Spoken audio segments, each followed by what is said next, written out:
네, 안녕하십니까. 한국주택금융공사에서 채용 업무를 담당하고 있는 인사부 이정대리라고 합니다. 먼저 이렇게 동국대학교 학생들 앞에서 이렇게 말씀을 할 수 있는 기회가 생겨서 영광이라고 생각됩니다. 이번 2부에서는 제가 채용 설명에 관련해서 안내를 말씀을 드리고 그 이후에 동국대 출신 학생 직원분께서 이제 합격 수기를 안내해 드릴 예정입니다. 먼저 저희 목차입니다. 저희가 채용 설명에 앞서서 공사 소개 내용을 말씀드리는 이유는 저희 공사에 지원하기 위해서는 당연히 저희 공사가 어떤 업무를 하시는지 알고서 지원하시면 큰 도움이 되실지 않을까라고 생각이 되어서 같이 넣어 보았습니다. 네, 저희 공사는 2004년에 한국주택금융공사법에 의해서 설립이 되어서 주택금융 등 장기적 안정적 공급을 촉진하여 국민의 복지 증진과 국민 경제 발전을 기여한다라는 설립 목적을 가지고 있습니다. 또한 저희 주요 사업으로는 크게 4가지가 있는데 사실 이 내용은 길게 말하면 길게 말씀드릴 수도 있겠지만 채용 설명의 자리이기 때문에 간단하고 쉽게 말씀드릴 수 있도록 하겠습니다. 첫 번째로는 정책 모기지 업무입니다. 쉽게 말씀드리면 주택담보대출이라고 생각을 해주시면 되는데 다만 저희는 아까 말씀드렸다시피 최장 50년, 그 다음에 낮은 금리, 그 다음에 만기까지 변동의 위험성이 없는 고정금리로 이제 주택 구입 자금을 지원해 드리고 있습니다. 두 번째로는 유동화 증권입니다. 앞서 말씀드렸던 주택 구입 자금을 회수하는데 오랜 시간이 걸리기 때문에 이 주택담보대출 채권들을 모아 유동화 증권을 발행합니다. 이를 통해서 투자자들을 모아서 투자 대금을 얻어 이 투자 대금을 가지고 또다시 주택 구입 자금을 지원해 드리는 이런 순환구조 역할을 하고 있다고 생각을 해주시면 될 것 같습니다. 세 번째로는 주택 보증입니다. 다양한 상품들이 있겠지만 그 중에서도 대학생분들께 가장 익숙한 상품은 청년 전월세 자금 대출이라고 생각을 해주시면 될 것 같습니다. 이제 전월세 자금 대출 같은 경우는 담보가 없기 때문에 무엇을 믿고 은행에서 대출을 빌려주냐고 생각해 주실 수가 있을 것 같은데요. 저희 공사가 발행하는 보증서를 믿고서 은행에서 대출을 해준다라고 생각해 주시면 될 것 같습니다. 그래서 청년분들이 낮은 금리로 이제 소득이 없으셔도 대출을 손쉽게 받을 수 있게 하는 일련의 과정들을 주택보증이라고 하고 있습니다. 마지막으로는 제일 많이 들어보셨을 것 같은데 주택연금입니다. 이제 어르신들이 소유하고 계시는 주택을 담보로 일정 기간 매달 일정 금액을 돌아가실 때까지 연금 형식으로 지원을 해드리고 있는 제도입니다. 두 번째로는 저희 공사 미션과 비전인데요. 사실 모든 기관들이 미션과 비전이 비슷하다 보니까 조금은 진부해 보이실 수도 있겠지만 저희 공사가 설립한 목적이고 이유이자 지금 현재이고 미래의 방향성을 제시할 수 있는 기준점이기 때문에 본인이 이제 입사를 희망하신다라고 하시면은 해당 미션과 비전을 꼼꼼하게 읽어보시면은 도움이 되시지 않을까라고 생각이 됩니다. 다음은 저희 공사 조직 구조에 대해서 말씀을 드리겠습니다. 저희 공사는 본사와 지사로 이루어져 있으며 본사는 크게 4개의 본부로 되어 있습니다. 아까 말씀드렸던 사업 4가지가 있는데 그 4가지는 유동화 사업본부, 기금 사업본부에 속해 있습니다. 정책모기지부, 유동화 증권부, 주택보증부, 주택연금부 이런 식으로 사업과 관련된 주요 업무가 2가지 부서가 있고 이외에도 이제 인사부, 주택금융연구원, ICT 운영부 등 이제 사업을 원활히 수행하기 위해서 지원해주는 부서가 다양하게 있습니다. 또한 이제 저희는 대국민 서비스를 하는 기관과답게 전국에 지사가 분포되어 있습니다. 총 29개 지사가 있고 저희 전 직원 중에 절반이 본사에서 근무하고 있고 나머지 절반은 지사에서 근무하고 있다라고 생각해 주시면 될 것 같습니다. 그리고 저희 공사의 이제 남녀 비율은 남자 6, 여자 4 정도로 생각해 주시면 되는데 최근 입사 지원 트렌드를 보시면은 거의 반반 정도라고 생각해 주시면 될 것 같습니다. 다음은 저희 공사 채용 현황에 대해 말씀드리겠습니다. 저희 공사는 2018년부터 현재까지 꾸준히 50여 명 이상을 채용해 왔습니다. 올해 상반기 같은 경우에도 약 30명을 채용했고 하반기도 22명을 채용할 예정입니다. 또한 저희는 이제 지역 인재 의무화율이 있어가지고 매년 이 의무화율을 충족시켰고 올해도 30%의 의무화를 채용을 목표할 예정입니다. 상반기 기준으로 하면 저희 직원은 약 850명 정도라고 생각해 주시면 될 것 같습니다. 이제 제일 아마 흥미 있으실 것 같으신데 저희 하반기 채용 계획에 대해서 말씀을 드리겠습니다. 사실 이제 하반기 채용 계획이 이제 9월 13일에 입사 지원이 마감이 됐습니다. 따라서 해당 내용을 들으시면서 추후에 있을 채용이 참고해 주시면 되시고 다만 조금 채용 내용이 변경될 수 있으니까 나중에 채용 공고문이 올라오면은 그 부분을 꼭 읽어주시면 감사하겠습니다.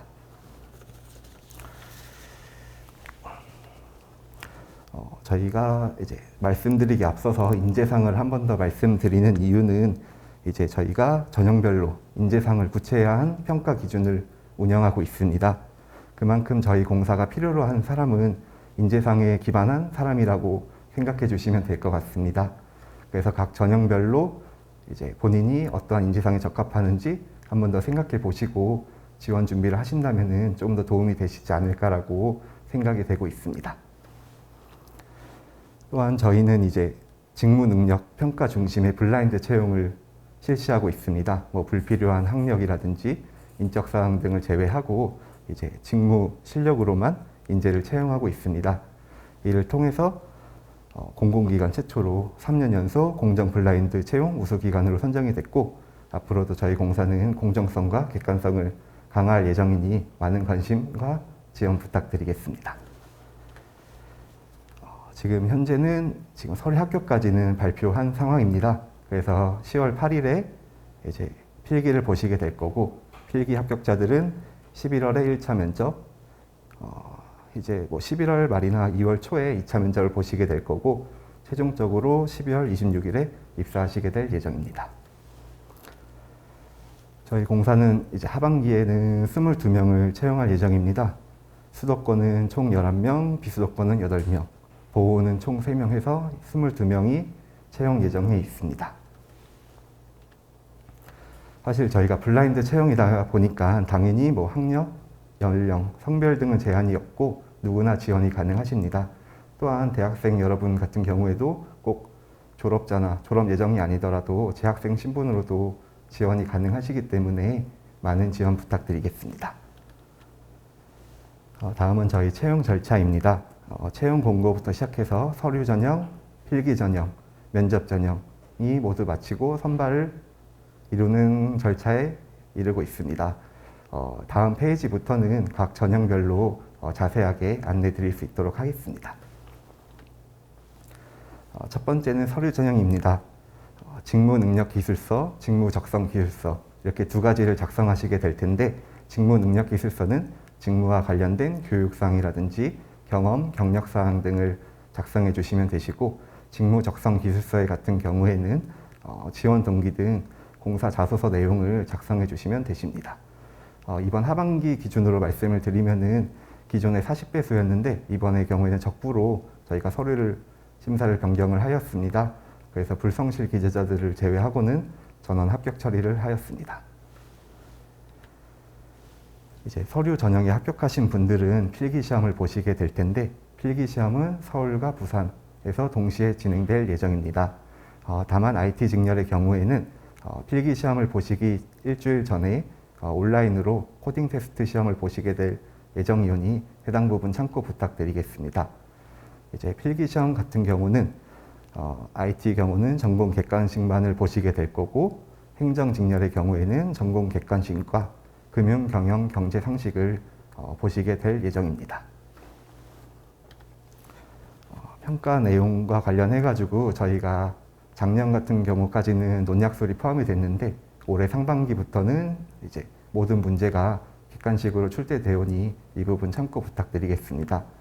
또한 저희는 이제 출제 범위를 최대한 자세하게 안내를 드리기 위해서 노력했고 이제 최대한 공정성을 높였습니다. 또한 이제 한정된 이제 입사 지원자분들의 시간 효율성도 높였습니다. 그래서 뭐 경영 같은 경우는 경영 재무 회계가 나오게 될 예정이고, 경제는 미거시, 국제경영, 화폐금융, IT는 뭐 프로그래밍, 데이터베이스, 정보보호를 포함한 전산학 일반 등이 출제될 예정입니다. 이제 필기시험에 합격하셨으면은 1차 면접을 보시게 될 텐데, 1차 면접을 보시기 전에 AI 면접이라는 게 추가가 됐습니다. AI 면접은 이제 어떤 평가 자료로 활용되지는 않고 1차 면접의 참고 자료로만 활용이 되니 편안한 마음으로 봐주시면 될 것 같습니다.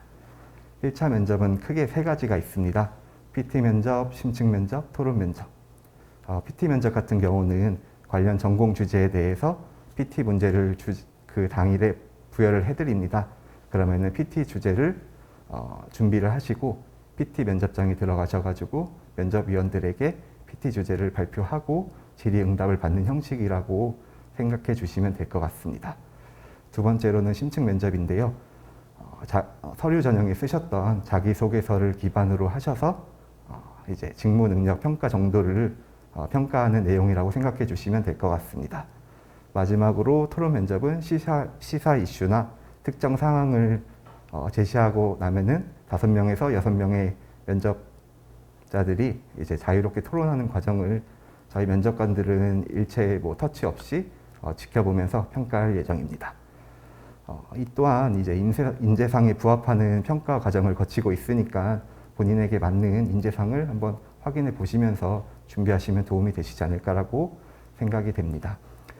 추가적으로 1차 면접 같은 경우는 필기 점수 비율이 30% 정도가 들어갑니다. 그래서 종합적으로 3대 7 비율로 종합하여서 1차 면접 합격자를 선정하게 됩니다.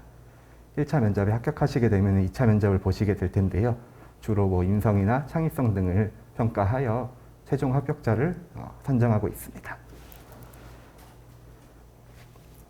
또한 저희 공사는 우대사항이 있는데요. 첫 번째로는 저희 사회 형평적 채용을 위해서 이제 장애인, 보훈, 사회적 배려 대상자들에 한해서 5에서 10%의 가점을 부여하고 있습니다.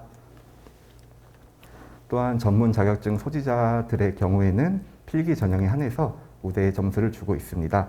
회계사의 경우에는 필기 시험을 면제해드리고 있고, 세무사, 노무사, 계리사는 만점에 5%, 뭐 CFA, FRM, AI, CPA 같은 경우는 만점에 3%의 가점을 부여해드리고 있습니다. 한번 조금 눈여겨보셔야 될 게 이제 22년 상반기 공사 우수 인턴 가점을 운영하고 있는데요.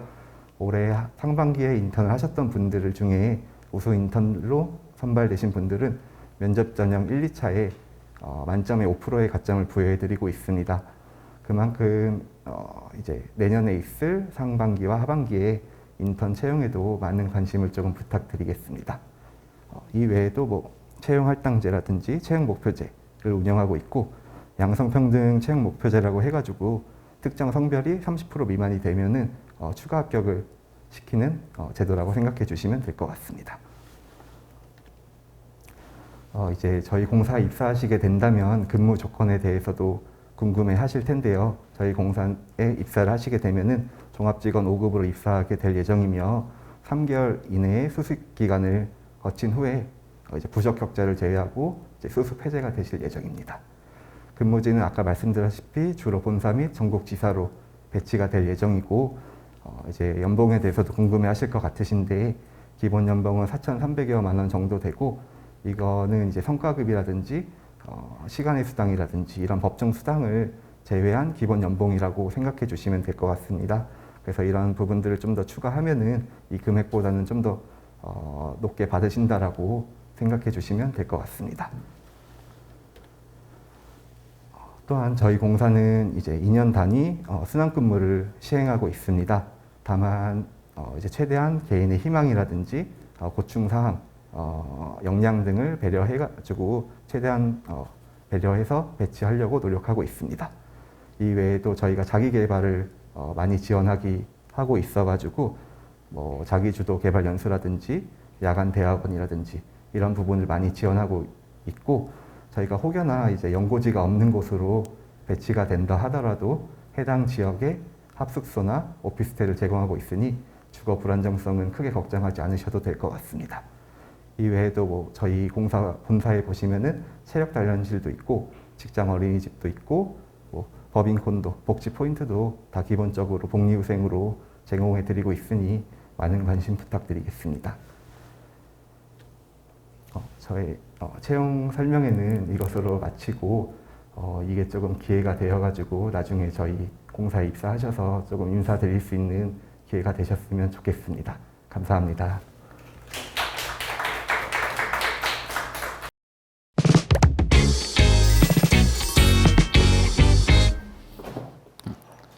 안녕하세요. 저는 한국주택금융공사 ICT 운영부에서 일하고 있는 김진우 대리라고 합니다. 저는 이번에 동국대 재학생이죠. 졸업생으로서 이번에 취업 합격 수기를 발표하게 되었고요. 저는 06학번 정보통신공학과 동국대학교 정보통신공학과 06학번 출신이고요. 혹시 여기서 IT 관련 학과 있으신 분 있으실까요? 없으시네요. 혹시 뭐 기회가 된다면 주변에 뭐 동기분들이나 아니면 지인분들한테 제가 설명해 드리는 것들을 소개를 대신 해주셔도 좋을 것 같고요. 그러면 우선 제가 합격 수기를 말씀드리도록 하겠습니다. 우선 필기 전형, 면접 전형, 그리고 제가 취업을 준비하면서 했던 마인드셋 순으로 발표를 할 거고요. 우선 필기 전형에 대해서 먼저 말씀을 드리도록 하겠습니다. 올해 상반기부터 코딩 테스트라고 하는 전형이 생기게 되었는데요. 저희 때는 이 코딩 테스트가 없었어요. 그래서 저는 이걸 어떻게 설명을 드려야 될까 싶어가지고 직접 그 코딩 테스트 사이트에 들어가서 제가 직접 문제를 풀어봤습니다. 우선 제가 직접 해본 사이트는 프로그래머스라는 사이트고요. 여기서 레벨이 5까지가 있는데 공사는 아마 1에서 2 정도 수준으로 나오는 걸로 알고 있습니다. 제가 직접 1에서 2 수준으로 세팅을 해놓고 실제 문제를 풀어봤는데요. 우선 크게 프로그래밍 문제 그리고 SQL 문제 두 가지로 나오고 있습니다. 프로그래밍 같은 경우는 기본적인 대학교 전공 수업만 충실히 들었으면 풀 수 있을 만한 정도의 난이도로 나왔었던 것 같고요. 그리고 SQL 같은 경우도 대학교 데이터베이스 수업을 들었다면 충분히 풀어볼 수 있을 만한 수준으로 나와서 예제 문제라든지 대학교 전공 교재 위주로 공부를 하신다면 충분히 코딩 테스트는 점수를 잘 받으실 수 있을 거라고 생각을 합니다. 그리고 두 번째로 필기 시험인데요. 보통 공공기관 전산직 준비하시는 분들은 정보처리 기사 가지고 공부를 많이 하시는데 저는 정보처리 기사보다는 기술직 공무원 서적이 있습니다. 컴퓨터 일반이랑 정보보호론이라는 책이 있는데요. 그거 두 개를 가지고 공부를 했었고요. 이게 정보처리 기사보다는 약간 심도 높은 내용을 담고 있어서 그거 위주로 공부를 했었고요. 그거에서 이제 부족한 내용들은 네트워크라든지 뭐 DB, 소프트웨어 공학, 그리고 컴퓨터 일반 같은 경우는 전공 심화된 부분을 보충하기 위해서 전공 서적 기준으로 보충해서 공부를 하였습니다. 두 번째로 면접 전형인데요. 저희 때랑 똑같이 PT 면접, 심층 면접, 토론 면접 순으로 한다고 알고 있고요. 제가 면접에 관해서 하나 일화가 있는데 토론 면접을 하면서 보통은 사회자를 정하고 찬반을 나누는데 제가 찬성 쪽 의견을 발표하기로 했습니다. 근데 제가 그 처음에 이제 기조연설을 할 때는 찬성이라고 하고 실제로는 반대쪽 의견을 계속 말하고 있었던 거예요. 그러면서 제 옆에 있던 이제 다른 동기분이 발표하시는 분 지금 실수하신 것 같다고 말씀을 하셔가지고 저는 이 회사에 못 들어올 줄 알았었거든요. 근데 나중에 합격을 하고 이제 인사 담당자분께 들었는데 사후에 이거를 보완이라든지 이런 발언을 잘 정리를 해줘가지고 오히려 점수를 더 좋게 받았다고 이런 말을 듣기도 했습니다. 우선 제 사설 한번 이야기를 해드려봤고요. 첫 번째로 PT 면접 같은 경우는 신기술이라든지 그리고 뭐 그 신기술을 활용할 수 있는 방안에 대해서 꾸준히 조사를 하는 게 중요할 것 같습니다. 보통 신기술에 대한 정보는 전자신문 관련된 걸 많이 찾아봤었고요. 그리고 PT 면접 같은 경우는 아무래도 신기술에 대한 자기의 생각을 전달을 하다 보니까 그거에 대해서 논리적인 답변을 하는 게 중요한 것 같습니다. 두 번째로 심층 면접인데요. 심층 면접 같은 경우는 면접관 분들께서 자기소개서 위주의 질문을 많이들 하십니다. 크게 자기소개서 위주의 질문을 하시고 두 번째로는 이제 공사 업무에 대해서 질문을 하시게 되는데요. 자기소개서를 우선 충분히 숙지를 하고 가셔야 될 것 같습니다. 자기소개서에서 적었던 내용이랑 자기가 면접관을 통해서 하는 내용이 다르게 되면 아무래도 면접관 입장에서는 이 자기소가 이 지원자가 썼는지 안 썼는지에 대한 의구심부터 들기 때문에 우선 자기소개서를 무조건 정독을 하고 가시는 게 중요하고요. 그리고 공사 업무에 대한 사전 조사랑 그리고 공사 그 업무를 개선시킬 수 있는 방안에 대해서 한번 생각해 보시는 것도 아주 중요할 것 같아요. 공사 업무에 대한 정보들은 공사 홈페이지에 저희 공사 사업에 대한 부분이 많이 나와 있으니까 그 부분을 참고를 하시면 될 것 같습니다. 그리고 토론 면접 같은 경우는 토론 상대방의 의견 청취하는 태도가 저는 중요하다고 생각을 하거든요. 토론을 하다 보면 찬성이면 이제 반대쪽 의견에 대해서 뭔가 반대 의견을 내든지 반대면 찬성 쪽 의견에 대한 반대의 의견을 내도록 되어 있는데 그때 너무 공격적인 질문을 하게 되면 아무래도 좀 감점을 받는 것 같더라고요. 그래서 저는 최대한 반대쪽 의견을 청취하고 그거에 대해서 보완할 수 있는 사항을 답변을 드리는 데 중점을 주었고요. 그리고 두 번째 내용이 이제 제가 하지 못했던 건데 지원해 주시는 분들이 좀 했으면 하는 내용이어서 찬반에 대한 의견을 명확하게 표현을 해 줬으면 좋겠습니다. 이게 발언을 하다 보면 이게 찬성인지 반대인지에 대한 자신의 의견을 정리를 하지 못하는 경우도 있어가지고 자기가 이제 찬성인지 반대인지에 대한 거기에 대한 부연적인 설명을 잘 하는 게 중요하다고 생각을 합니다. 세 번째로 제가 취업 준비를 하면서 관리했던 마인드셋인데요. 규칙적인 생활 패턴을 가지는 건데 이건 솔직히 저도 준비를 하면서 지키지 못한 부분도 있기는 했었는데 이걸 좀 지켜주셨으면 하는 마음에서 한번 적어봤고요. 우선 하루 공부할 학습량이랑 시간을 정해놓고 공부하는 게 좀 중요하다고 생각을 했습니다. 아무래도 재학생이신 분들이 지원을 하게 되면 전공 공부랑 그리고 취업 준비랑 같이 하다 보니까 시간을 정해놓지 않으면 공부를 하기가 쉽지 않더라고요. 그래서 하루 공부할 학습량을 좀 정해서 학습을 하셨으면 좋겠고 그리고 제가 운동을 적어놓긴 했는데 취업 준비를 하면서 아무래도 체중 관리도 실패하고 그러다 보니까 좀 체중도 불고 그러다 보니까 자신감이 좀 많이 떨어지게 되더라고요. 저희 학교 같은 경우는 남산도 가까이 있으니까 저기 팔각정이라든지 이런 데도 갔다 오는데 시간도 걸리지도 않고 장충당공원도 갔다 와도 시간도 얼마 걸리지 않으니까 머리를 식힐 겸 가볍게 갔다 오시는 것도 좋을 것 같고요. 두 번째로 취업한 선후배를 환영한다고 한번 적어봤습니다. 제가 저희 공사가 앞서 설명해 드린 것처럼 블라인드 진영으로 진행을 하게 되는데요. 제가 나이가 좀 많고 전 회사를 다니다가 온 입장에서 이걸 한번 적어봤습니다. 우선 공공기관뿐만 아니라 다양한 분야에 있는 사기업이라든지 공공기관이라든지 여러 분야에 진출을 한 선배들이 많으실 거예요. 그런 분들한테 제가 공공기관을 가고 싶어서 공공기관의 의견만을 듣겠다.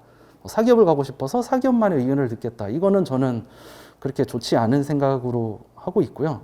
그래서 무조건 다양한 산업 분야의 선배들의 의견을 한번 들어보는 것도 좋을 것 같습니다. 그리고 본인이 지원하고자 하는 회사의 채용 공고를 꾸준히 살펴보시고요. 그리고 현재 그 회사의 이슈라든지 이런 것도 체크를 해보시는 것도 좋을 것 같습니다. 저희 공사회 같은 경우는 현재 서민형 안심전환 대출을 진행하고 있는데요. 제 생각에는 이 부분도 분명히 면접에서 질문을 하실 것 같고요. 그거에 대해서 본인의 생각도 정리해서 한번 말씀드리는 것도 아주 좋은 기회가 될 것 같습니다. 그리고 마지막으로 스터디 활용인데 취업 준비하시면 누구든지 스터디 하나쯤은 가입을 하셔가지고 준비를 하고 있으니까 거기에 대해서는 저보다 다 잘 알고 계실 것 같아가지고 한번 적어봤는데요. 스터디를 하면서 이제 알 수 있는 거는 제가 면접을 하면서 다른 사람한테 어떻게 보여지는지가 좀 중요하더라고요. 제가 직접 녹화를 해서 이렇게 볼 수 있는 상황도 아니고 그러므로 이제 상대방이 나를 어떻게 볼 수 있는지, 그리고 저의 이제 습관 같은 게 어떤 게 있는지 이런 것들을 면접 스터디를 통해서 알 수 있게 돼서 면접 스터디를 활용하는 것도 아주 좋은 기회라고 생각을 하고 있습니다. 이상 제가 준비한 건 발표를 마쳤고요. 혹시 질문하실 게 있으시면 뭐 답변을 드리도록 하겠습니다.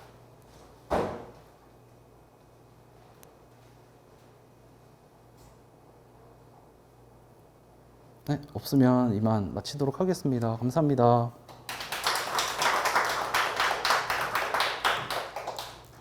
네, 저는 이번 재밌지의 강의에서 합격 수기를 발표를 하게 된 김주희 주임이라고 합니다. 반갑습니다. 저는 작년 8월에 입사를 해서 현재 이제 서울지사에서 약 1년 정도 넘게 근무를 하고 있고요. 작년까지만 해도 저도 같이 취업 준비를 하고 있었는데 여기서 합격 수기를 말하고 있으니까 감회가 새롭기도 하고 이 시간이 이걸 보시는 분들에게 조금이나마 도움이 될 수 있었으면 좋겠습니다. 일단 오늘은 크게 필기 전형이랑 면접 전형 그리고 제가 취업 준비를 하면서 가졌던 마음가짐에 대해서 좀 공유를 해보려고 해요. 이번 하반기부터는 서류 전형이 적부로 바뀌기도 했고 또 각자 잘 쓰실 수 있을 거라고 생각이 들어서 이제 필기랑 면접 전형 위주로만 설명을 드리도록 하겠습니다. 먼저 필기 전형 같은 경우는 저는 경제학으로 입사를 했기 때문에 경제 관련된 설명만 드릴 건데요. 이제 경영 직렬이신 분들은 다른 필기 수기 등을 참고를 해주시면 좋을 것 같습니다. 일단 객관식 경제학으로만 저희가 출제가 되는 걸로 알고 있는데 제가 작년에 입사했을 때나 그 전까지는 객관식뿐만 아니라 주관식 약수령, 논수령 이렇게 모두 나왔기 때문에 전부 다 대비를 해야 했어요. 일단 객관식 같은 경우는 저는 객관식 경제학 책을 위주로 공부를 했습니다. 따로 오답 노트를 하지는 않았고 이제 문제를 풀 때마다 회독수를 문제 옆에 체크를 해뒀어요. 그리고 3회독 이상부터는 틀린 것만 풀다 보니까 시간을 많이 절약할 수 있었던 것 같습니다. 그리고 조금 더 난이도 있는 문제를 풀고 싶을 때는 CPA 경제학 기출을 풀면서 대비를 했었어요. 그리고 어떤 직렬이든 많이 풀어보신 분들은 아시겠지만 이제 문제들이 조금 정형화되어 있잖아요. 그래서 3, 4회독 이상만 하시면은 사실 문제를 풀 때 어떻게 풀어야겠다라는 감이 빨리 생기실 것 같아요. 다음으로 주관식을 좀 말씀드리면 저는 기본서를 읽는 게 중요하다고 말씀드리고 싶어요. 이제 학부 때 전공으로 이제 이거를 하시지 않으신 처음 공부를 하시는 분들은 이제 교과서 내 개념을 먼저 숙지를 하신 후에 문제를 푸는 게 더 도움이 된다고 생각을 하거든요. 그래서 저는 기본서를 먼저 꼼꼼히 읽었었고 그 다음에 이제 행시 1순환 강의를 들었었어요. 그래서 미시경제학이랑 거시경제학 1순환 강의를 들은 후에 이제 연습책이나 집, 트리니티 같은 많은 이제 행시 준비생 분들이 푸시는 문제들로 좀 어려운 난이도에 대비를 했었던 것 같아요. 저는 주로 미시경제학이랑 거시경제학 위주로만 준비를 했는데 이제 국제경제학이랑 화폐금융론 같은 경우는 그냥 교과서 내에 있는 연습 문제들로 대비를 했었던 것 같습니다. 그리고 일반 논술 같은 경우는 이제 각 주제별로 내용을 이제 기록을 해둔 다음에 따로 정리를 했어요. 예를 들어서 금리 인상 기조가 있다고 하면 금리 인상이 가져올 영향과 주택금융공사가 어떻게 이걸 대응을 해야 되는지 그런 걸 좀 간략히 적어서 따로 정리를 해뒀는데 이게 결국에는 면접 전형에도 도움이 굉장히 많이 됐었습니다. 그래서 저는 논술도 놓지 않고 꾸준히 연습을 했던 것 같아요. 그리고 저희 공사는 금융상식 문제가 꽤 많이 출제가 되고 있습니다. 그래서 저는 시중에 나와 있는 금융상식책 한 권을 구매해서 이제 계속 읽었었고요. 그다음에 다들 핸드폰 가지고 있으시잖아요. 그래서 이동 시간을 활용해서 이제 뉴스나 최근 이슈가 뭐가 있는지 좀 보려고 했어요. 그리고 저는 종이신문도 구독을 하고 있었는데 이제 매일 아침이나 자기 전에 신문을 읽었거든요. 그래서 이거를 좀 꾸준히 계속 하다 보니까 사실 금융상식 문제를 풀 때 막 엄청 어렵다라고 느끼진 않았었던 것 같아요. 그리고 다음으로 면접 전형 관련돼서 말씀을 드리겠습니다. 일단 면접 전형은 앞에 대리님이 말씀해 주신 것처럼 스터디를 하는 걸 추천을 드려요. 이제 자신의 이제 발표 태도나 시선 처리, 그리고 뭐 까다로운 질문에 대한 답 등을 공유하면서 많은 도움을 얻으실 수 있거든요. 그래서 스터디를 추천을 드리는 거고요.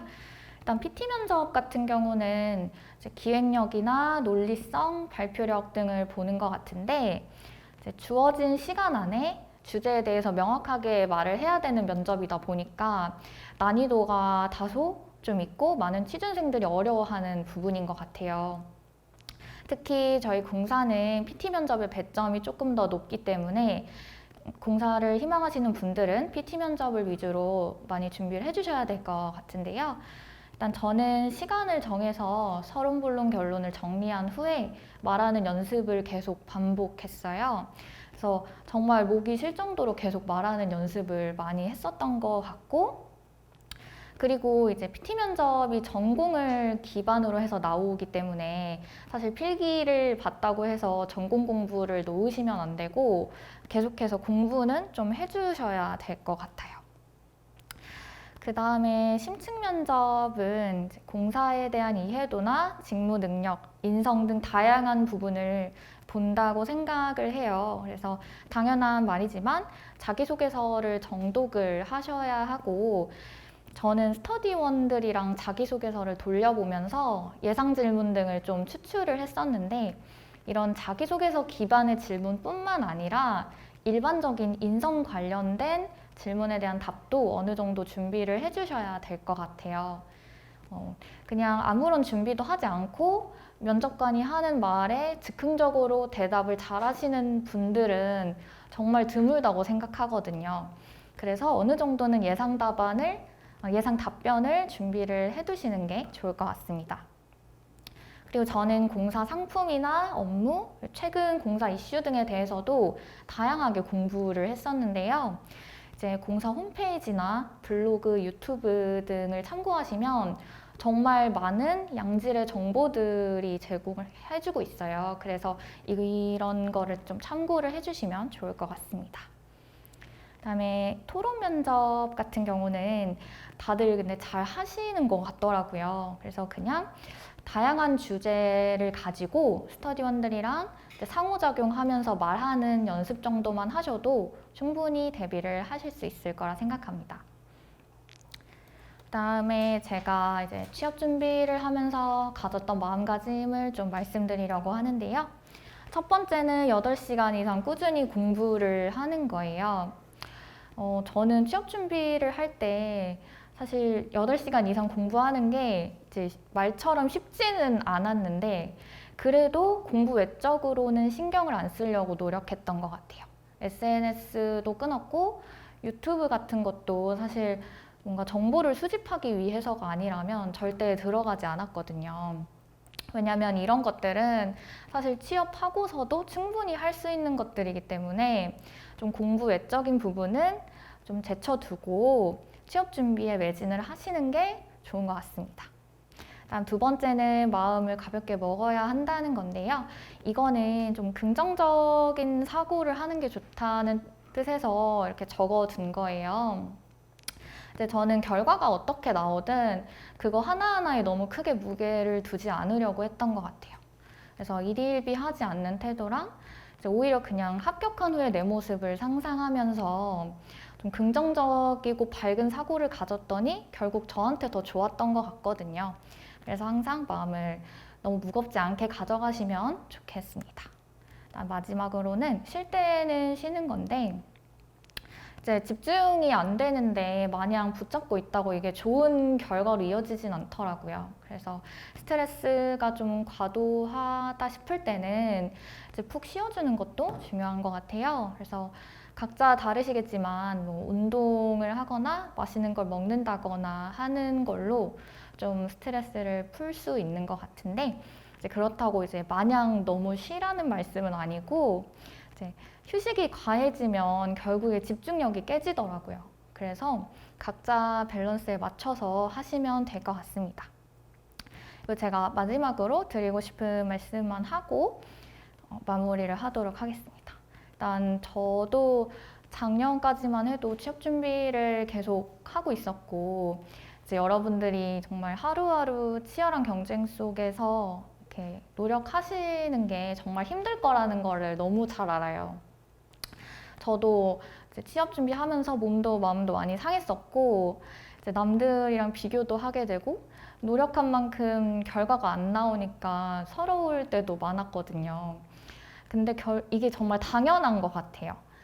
처음 취업 준비를 하고 서류부터 필기 면접까지 한 번에 합격을 하시는 분들이 사실 정말 저 소수거든요. 주위에 많은 분들이 다들 그런 실패 과정을 겪으면서 합격이라는 결과를 가져가신다고 생각을 해요. 그러니까 결과가 어떻게 나오든 너무 좌절하지 마시고 자책하지 않으셨으면 좋겠어요. 그냥 꾸준히 정진하신다면 분명히 좋은 결과를 가져오실 수 있을 거예요. 정말로요. 그러니까 앞으로도 항상 힘내시길 바라겠습니다. 네, 감사합니다.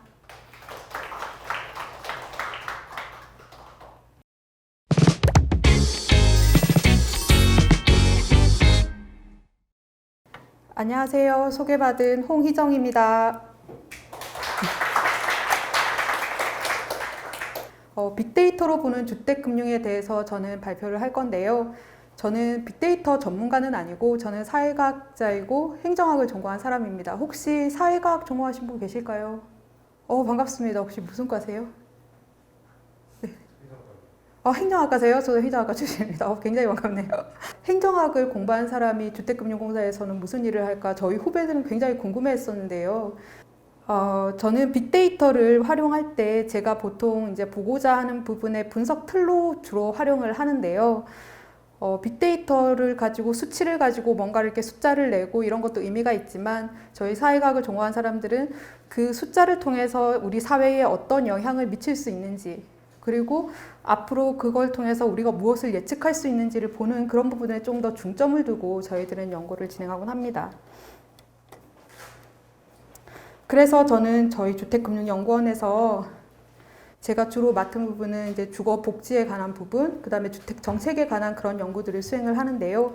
그때 이제 처음으로 저도 빅데이터 분석 툴을 활용해서 연구를 진행해 봤습니다. 제가 진행했던 연구는 저희 공사 상품 중에 초장기 보금자리론이라는 것이 있습니다. 혹시 들어보신 적 있으실까요? 저도 솔직히 공사 들어오기 전에는 여기서 어떤 상품들을 취급하는지 어떤 일들을 하는지 잘 몰랐습니다.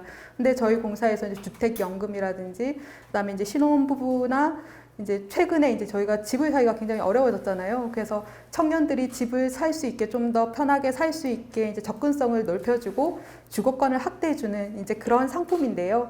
그 상품에 대해서 사람들은 과연 어떻게 생각하고 있는지 이제 살펴보는 그런 용도로 저는 빅데이터를 활용했습니다. 작년에도 그렇고 올해도 그렇고 집값 때문에 굉장히 저희들이 많은 정보들을 접하게 되는데요. 주택시장이 이미 가열이 돼서 집을 사고 싶은 사람들은 해마다 계속 급증하고 있는데 나는 집을 사지 못하니까 굉장히 불안해지는 그런 마음들이 굉장히 많이 있습니다. 저 역시 마찬가지입니다.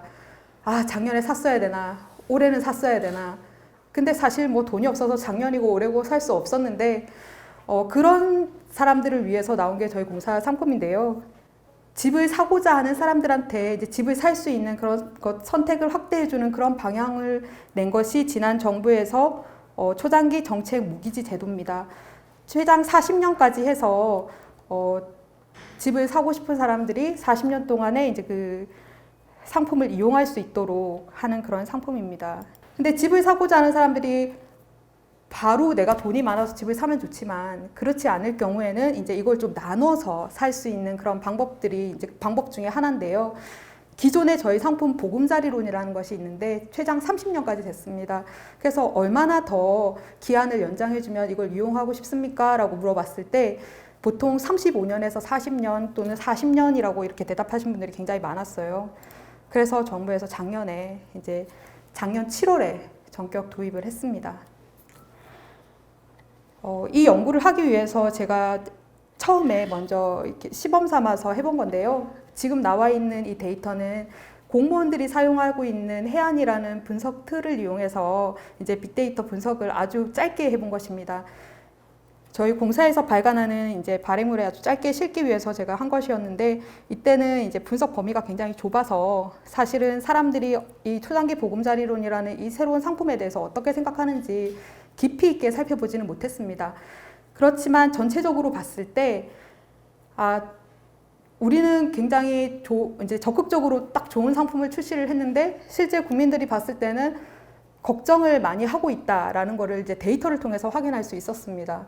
그래서 이번에는 좀 더 정밀한 분석 틀과 그리고 연구기관을 좀 더 확보를 해서 제대로 분석을 해보자라고 해서 이제 다시 시작하게 됐습니다.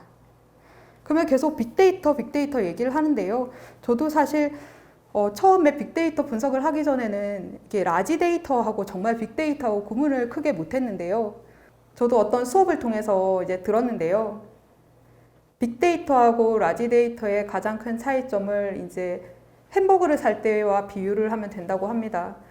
그냥 햄버거에 우리가 피자를 주문할 때 라지 사이즈냐, 레귤러냐, 라지냐 이제 이렇게 하잖아요. 그때 레귤러에서 라지 사이즈를 시키는 거는 단순히 사이즈만 커지는 거지만 내가 햄버거를 주문할 때 불고기 버거에서 빅맥 버거로 이렇게 바꾸는 것은 빅맥이라는 사이즈도 빅맥으로 사이즈도 커지지만 그 안에 들어가는 빵이라든지 이제 고기의 품질이라든지 이런 것들이 다 달라지고 더 불고기 버거보다 한 단계 업그레이드 된 것들이 많이 들어가잖아요.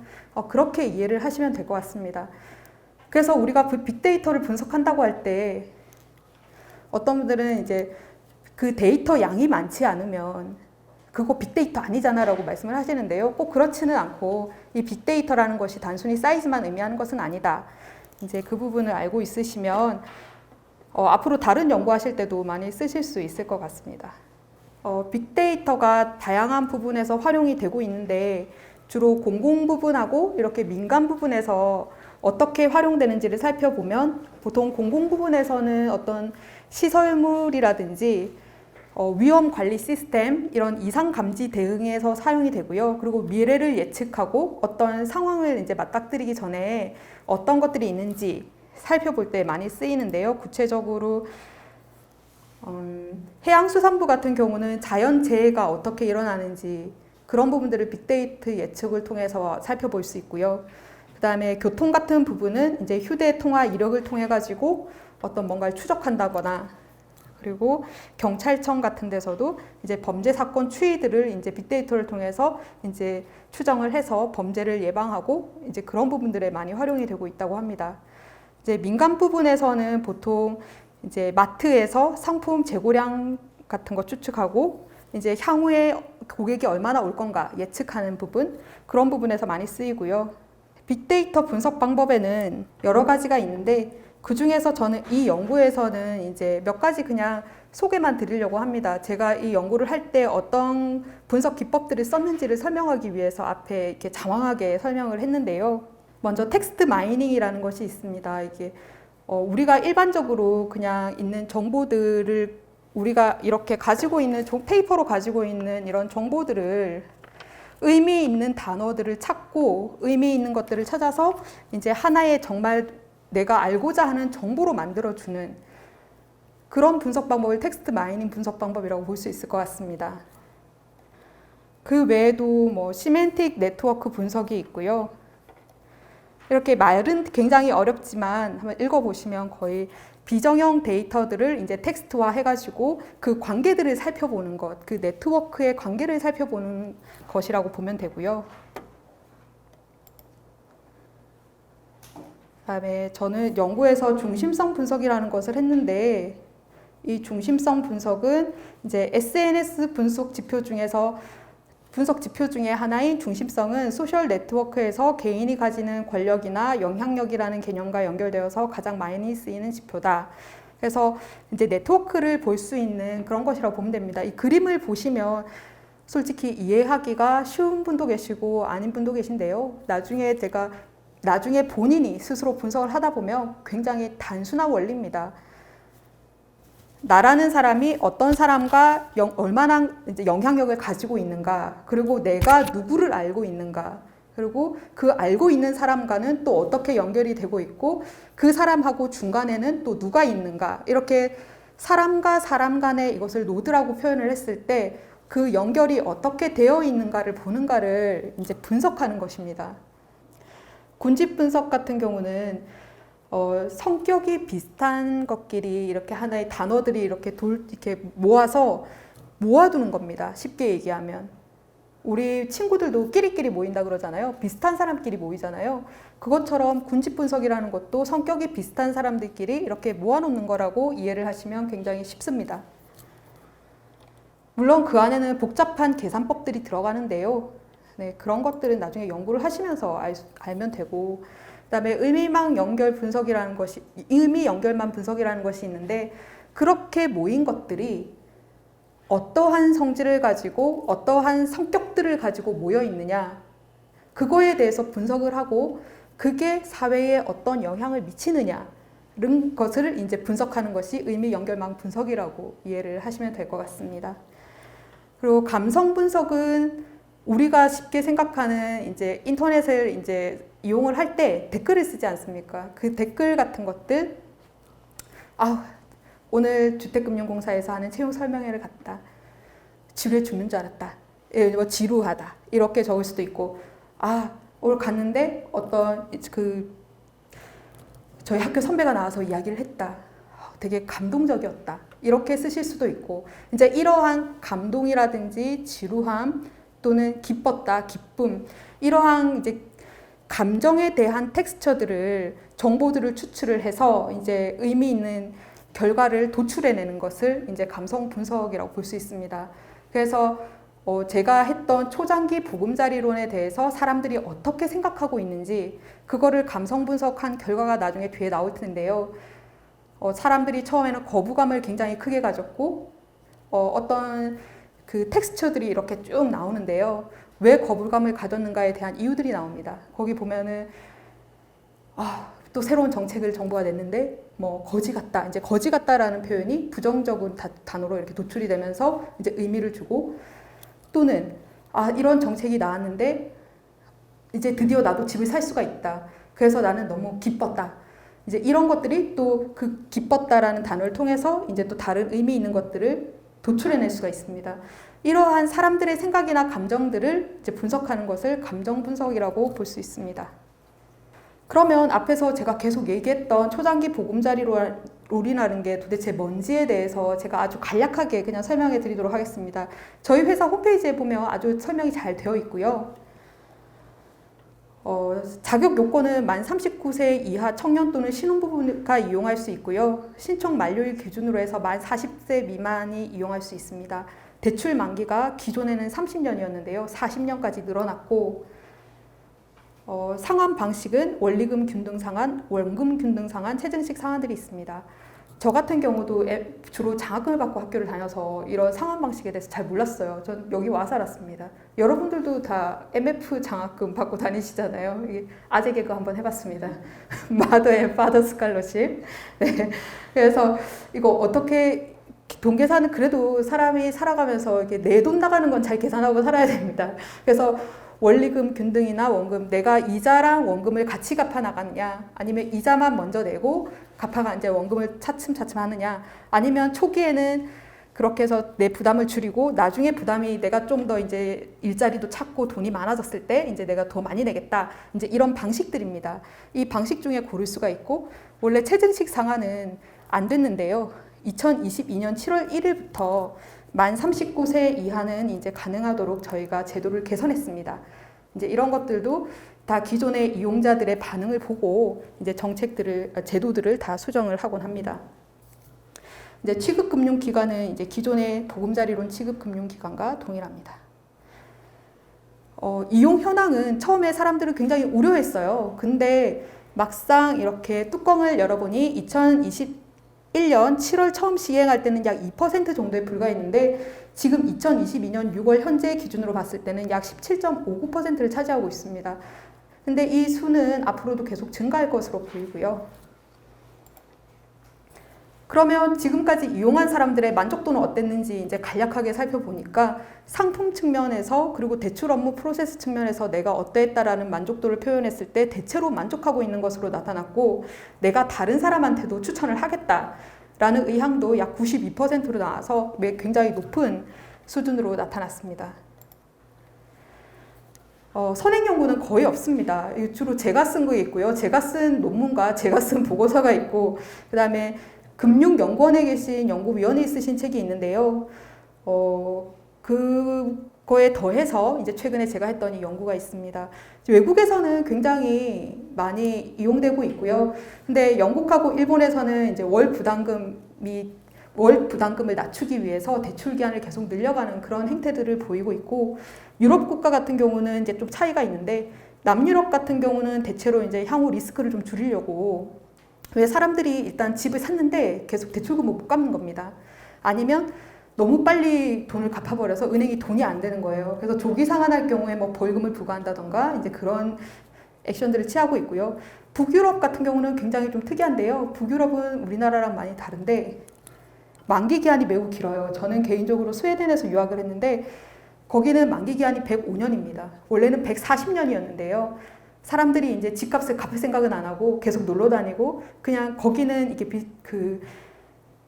이것도 상속이 되기 때문에 나중에 그 상속을 받는 자식도 아니 우리 부모가 나한테 이렇게 큰 빚을 남기다니 이런 생각하지 않습니다. 내 자식한테 또 남기면 되니까. 그래서 그분들은 이제 그런 거에 대해서 생각이 없어서 이제 국가에서 안 되겠다. 너네들 내가 맛 좀 봐라. 이래서 105년으로 낮춰서 막 그 나라도 그렇게 조용한 나라도 데모를 하고 난리가 났었습니다. 그래도 여전히 다른 국가들보다는 굉장히 길고요. 그 다음에 핀란드는 한 60년 정도 됩니다. 네, 이제 본격적인 연구 결과는 사실 연구 결과는 굉장히 짧습니다. 저는 1기와 2기로 구분해서 살펴봤는데요. 1기는 이제 2020년 9월 1일부터 우리 그 금융위원회에서 이제 그 위원장이 초장기 보금자리론을 전격 도입하겠다라고 발표했던 그 날짜가 이제 9월 달이기 때문에 그때부터 해서 도입하기 직전인 21년 6월 30일까지 10개월로 했고요. 2기는 이제 실질적으로 우리가 제도를 도입한 7월 1일, 2001년 7월 1일부터 2022년 4월 30일까지 해서 각각 개월 수를 10개월씩 맞춰서 이제 연구를 진행했습니다. 앞서 말씀드린 텍스트 마이닝 같은 경우를 사실 예전에는 우리가 연구자들이 직접 해야 됐어요. 그래서 굉장히 힘들었고 막 조교들 코피 나오고 그랬습니다. 근데 이제는 너무 세상이 좋아져서 텍스트 마이닝을 따로 해주는 프로그램이 있어요. 그래서 그 프로그램을 통해서 했고 어떤 그 각각의 군집들이 의미를 가지는지를 알아보기 위해서는 의미 연결막 분석을 할 수 있는 프로그램이 유시넷이라고 있습니다. 그래서 그 프로그램을 통해서 이제 어떤 의미가 있는지 살펴봤습니다.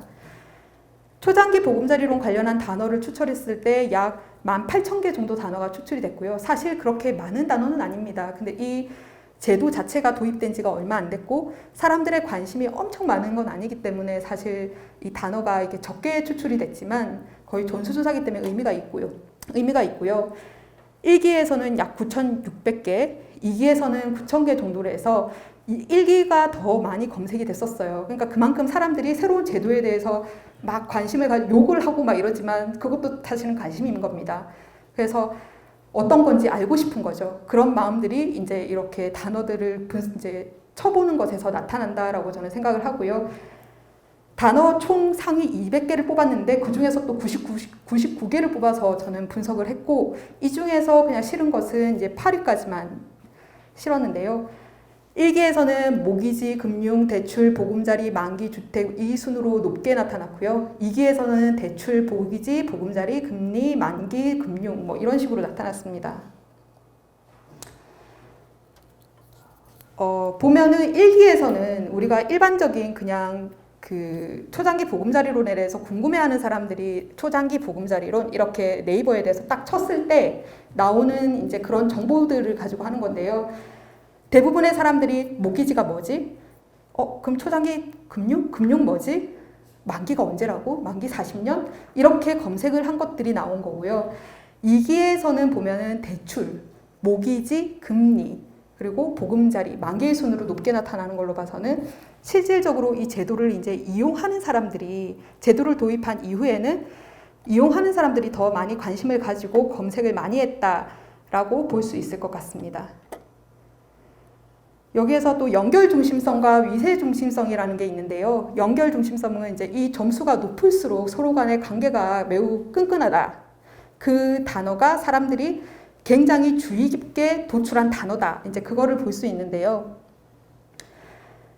봤을 때 순위가 높다고 해서 연결 중심성이 반드시 높지는 않습니다. 물론 모기지라든지 1기나 2기에 나타난 1위인 모기지나 대출 같은 경우는 연결 중심성이 굉장히 높게 나타났지만 몇몇의 단어들은 연결 중심성은 높은데 위세 중심성이 낮거나 위세 중심성이 높은데 연결 중심성이 좀 낮거나 이런 식으로 나오는 게 있습니다.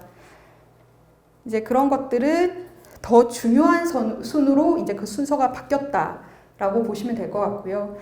이제 구조적 등위성 분석이라고 해서 그러면 어떻게 얘들은 자기들끼리 관련 있는 애들끼리 뭉쳐 있냐라고 이걸 봤을 때는 덴드로그램을 통해서 이제 3단계 위계적 집단을 확인했는데요. 사이좋게 각각 4개씩 이렇게 나타났습니다. 이렇게 무리가 4개 나타난 거에 대해서 이름을 붙이는 거는 연구자가 붙이는 건데요. 저 같은 경우는 이렇게 붙여봤습니다. 1기에서는 초장기 보금자리론에 대한 전반적인 인식들에 대한 것들이 있었어요. 그게 한 무리가 있었고, 제도 운영 기관에 대한 우리 주택금융공사에 대해서 막 이렇게 쓴 단어들이 막 떠올랐습니다. 주금공 막 이런 식으로. 그게 있어서 한 무리를 했고, 그 다음에 주택 구매 관련돼서 이제 외부 환경들, 금리가 엄청 떨어졌다거나 집값이 상승했다 이런 내용들 그런 단어들이 있어요. 그런 단어들은 또 한 무리. 그 다음에 주택 구매 관련 정부 정책이 어떠했느냐 그런 것들이 또 나타나는 단어들 표현하는 단어들이 있어요. 그 단어들 해서 이렇게 4가지로 엮이는 것을 제가 확인을 했고요. 이제 2기에서는 보니까 1기와 마찬가지로 초장기 보금자리론에 대한 전반적인 인식을 나타내는 단어들이 또 한 무리가 나타났습니다. 그런데 1기와 조금 다른 것은 초장기 보금자리론을 어떻게 구체적으로 실행할 수 있을까? 예를 들면은 금리가 얼마나 되느냐에 대한 그런 질문들, 그 다음에 상환 방식을 내가 어떻게 해야 되느냐 이런 단어들이 있습니다. 그런 의미 단어들이 나타나는 걸로 봐서는 1기에서 초장기 보금자리론에 대한 전반적인 인식이 2기에서는 구체적인 실행으로 이렇게 2개로 나뉘는 것을 알 수 있었어요. 그리고 1기에서는 있었던 제도 운영 기관에 대한 것은 2기에는 나타나지 않았습니다. 왜냐하면 2기에는 초장기 보금자리론에 대해서 인지하는 사람들이 늘어났고 실제로 이것을 이제 이 상품을 구매하는 사람들이 나타남에 따라서 이미 주택금융공사는 이 소비자들에게 인지가 된 겁니다. 그래서 그건 사라졌고요. 대신에 이제 주택 구매 환경이라든지 이제 사회적인 변화들은 새롭게 등장한 겁니다. 그래서 빅데이터 분석을 해보면 이제 이런 결과들이 나타나서 굉장히 좀 재미있는 부분들이 있습니다. 네, 간단하게 감성 분석에 대해서 말씀드리면 아까 우리들의 기본적인 감성적인 부분들에 대해서 감성 단어를 통해서 추출하는 건데요. 첫 번째는 제가 2가지를 분석했는데 첫 번째는 이제 긍정이냐 부정이냐 이 보금자리론에서 어떻게 생각하냐라는 것을 분석했을 때 제도를 도입하기 전에는 사람들이 확실히 부정적인 인식이 컸습니다. 근데 실제 제도를 도입한 이후에는 이 제도에 대한 오해가 있었던 것들이 조금 불식이 되고 이제 사람들에 대해서 이용하고자 하는 사람들의 적극성이 보이면서 긍정적인 부분이 늘어난 것을 확인할 수 있었습니다. 이건 제가 언론기관하고 SNS 포털을 나눠서 구분을 했는데요. 둘 다 동일하게 처음에는 부정적이었지만 나중에는 긍정적으로 나타났고요. 2번째 감성 분석을 실시한 것은 감성 단어 분석이었습니다. 아까 말씀드렸듯이 이제 초장기 보금자리론이라고 했을 때 사람들이 이제 댓글이나 이런 거 온라인 그 카페 등을 통해서 나타냈던 자신의 감정들 이런 것들을 총 9가지로 구분해가지고 분석을 하는데요. 이렇게 거부감, 흥미, 호감, 통증, 슬픔 이런 식으로 공식적으로 나눈 이렇게 단어들이 있습니다. 그렇게 구분을 했을 때 SNS나 포털에서는 둘 다 동일하게 거부감이 굉장히 많았어요. 그런데 2기에 들어서는 거부감이 다소 줄어들고 흥미롭다라는 부분이 좀 더 올라가게 됐고요. 심지어 기쁨도 있습니다. 이제 되게 집을 사게 돼서 기분이 좋으셨나 봐요. 그래서 이제 그런 부분들을 자기들이 카페에서 글을 공유를 하면서 그 공유된 글들을 분석하게 되니까 이렇게 이제 결과가 나타나게 되는 거고요. 언론기관은 그러면 어떤가? 언론기관도 거의 비슷한데 언론기관에서는 흥미롭다는 분석이 훨씬 많았습니다. 그래도 여전히 거부감에 대한 것은 굉장히 높은데요. 이것은 이제 아직까지도 제도에 대해서 잘 모르는 그런 분석을 해보니까 제도에 대해서 잘 이해가 어려운 것, 이제 그런 것들이 거부감으로 나타나고요. 또 어렵다. 초장기 보금자리론, 이름 자체가 좀 어렵다라는 데서 오는 것. 그리고 일단은 정부 정책에 대해서 가지고 있는 불신들도 여기에서는 조금 부정적으로 나타났습니다. 그래서 후기에는 이제 긍정적인 결과가 있었다라는 게 제 연구 결과고요. 이것은 제가 분석 결과를 총 요약을 한 것인데 한번 쭉 읽어보시면 이해가 되고, 그래서 시사점은 무엇인가 라고 했을 때 사실 정책 모기지 도입을 통해서 사회적 인식이 굉장히 좀 긍정적인 걸 확인을 했다. 그렇다면은 정책 대상자를 확대할 필요가 있다. 나 같은 사람도 집을 살 수 있도록 해줬으면 좋겠습니다. 네, 그래서 확대할 그게 있고, 그리고 점진적으로 이것은 반드시 이루어져야 된다. 저는 그렇게 생각을 하고요. 뭐든지 가하면 부족하면 못하니까 점진적으로 이루어질 수 있도록 해야 되고, 또 국민들이 좀 더 긍정적인 접근을 할 수 있도록 실제 이 상품을 이용한 사람들의 후기들을 적극 활용할 필요가 있다라는 생각을 해봤습니다. 그리고 이제는 초장기 보금자리론에 대해서 여러분들도 처음에는 저게 뭐야 라고 했지만 지금은 그게 뭔지 조금은 아시잖아요. 그렇다면 조금 아는 사람과 전혀 모르는 사람은 차별화를 해야 된다라는 것이 있고, 그 다음에는 이제 외국과 같이 우리도 향후에는 지금은 제도를 확산하는 게 목적이지만 나중에는 그래서 리스크 관리를 잘 해야 된다. 그래야 그게 우리 모두에게 부담이 되지 않고 좋은 정책이 될 수 있다라는 것이 제 연구의 마지막이었습니다.